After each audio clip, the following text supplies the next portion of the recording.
एकतर आशावरती सहसा कोणाला फिल्म करावी वाटणं ही खूप मोठी गोष्ट आहे. तरी सामाजिक विषयावर आपण घ्यायचं म्हटलं की तो माहितीपट असावा पण बऱ्याचदा.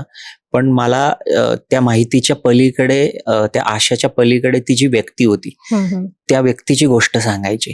एकतर आशा माझ्या आईचं नाव आहे, त्याच्यामुळे मला ते आशा ऐकता क्षणी आपलंसं वाटतं ना. ज्ञान न देता जर एक रंजक पद्धतीने एखादी गोष्ट सांगितली तर ती जास्त पटते त्यांना. ती बायको म्हणून नवऱ्यापाशी वेगळी आहे, सासू म्हणून त्या दोघींचे काहीतरी निराळ्याच गोष्टी चालू असतील, सासऱ्यासमोर सासऱ्यासमोर ती वेगळी आहे. जसं आम्ही फर्स्ट रिडिंग सेकंड रिडिंग केलं आणि वाटलं की हा करेक्ट आहे, हीच आहे मालती. अजून जोर लावून अजून भांड ना, अजून कर ना, म्हणजे हो का कर.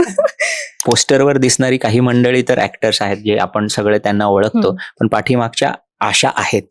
गावाकडे खूप मजा आली काम करायला, कारण मी पहिल्यांदा धुळे मध्ये गेले, साक्रीत शूट केलं. अहिराणी भाषा आहे तिकडे. तर एक 1.5 महिन्यापूर्वी आम्ही त्याचं स्क्रीनिंग केलं होतं उपमुख्यमंत्र्यांनी, आणि जवळपास 600 महिला तिथे होत्या. आहे ना, आमच्याकडे घेऊन जा, हे वापरा, इथे बसा, जणू काही त्यांचीच फिल्म आहे. त्यांच्याच घरातला काहीतरी सण उत्सव तिथे साजरा होतो, इतपत त्या लोकांनी आम्हाला मदत केली. मजा आली गावी शूट करायला. तर मिळालं तो म्हणजे शिक्षिका नाहीये मी, किंवा असं सांगायची आपल्याला सवय नसते ना, तर त्या सांगायच्या की सहज बोल, असं सांग, हे बोल. एका कॉलेजमध्ये जाऊन सगळ्या मुली समोर बसल्यात आणि मी त्यांना आरोग्याची माहिती देत होती. मला असं झालं की मला भीती वाटते